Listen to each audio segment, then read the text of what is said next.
我今日嘅議程前發言嘅主題係把握好國家15規劃嘅澳門定位。應特區政府要求，經中央批准，近日中央宣講團一行嚟臨澳門，向社會各界人士代表宣講咗中共20屆四中全會精神，並介紹咗國家新時代嘅發展成就，以及15規劃嘅指導思想、重大原則、主要目標同埋戰略任務，喺本澳編制35規劃同埋產業轉型升級嘅關鍵期，提供咗宏觀嘅指導意義，令特區更好把握國家發展大局嘅澳門定位。國家15規劃不僅在於促進澳門經濟社會發展，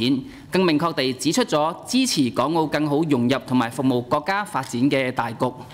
中央鼓勵特區加強與內地喺經貿、科技、人才等領域嘅深度合作，充分發揮澳門背靠祖國、聯通世界嘅獨特優勢同埋重要嘅作用。呢個亦都意味住特區將迎嚟咗一個更廣闊嘅舞台，不斷顯將澳門作為一個中心、一個平台、一個基地嘅戰略作用。堅定不移地推動經濟適度多元發展，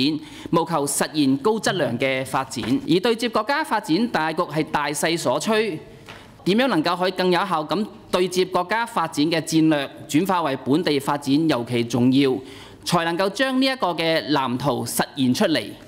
而適逢2026年係國家15規劃同埋澳門特區35規劃嘅開局之年，喺編砌過程當中，特區政府除咗要做好15嘅規劃嘅銜接之外，亦都希望能夠可以秉持科學論證嘅精神，並廣泛聽取社會各界嘅意見，同埋結合澳門嘅實際情況，讓呢一份嘅規劃既有宏觀嘅視野，又能夠可以貼合澳門嘅實際情況，成為指導未來、凝聚共識嘅實戰藍圖。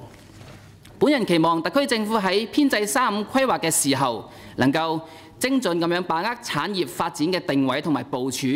加快落實勤務一體化嘅具體措施，以及重視人才培養、優化城市規劃、完善社會基礎建設，打造美麗澳門嘅金名片。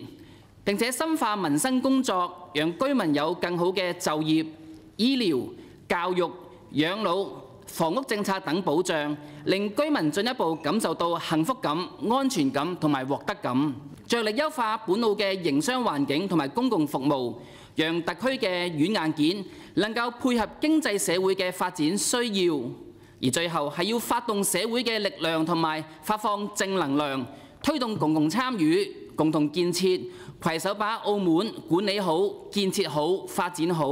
為實現中華民族嘅偉大復興、澳門特區嘅長治久安同埋繁榮穩定，各盡所能作出貢獻。多謝。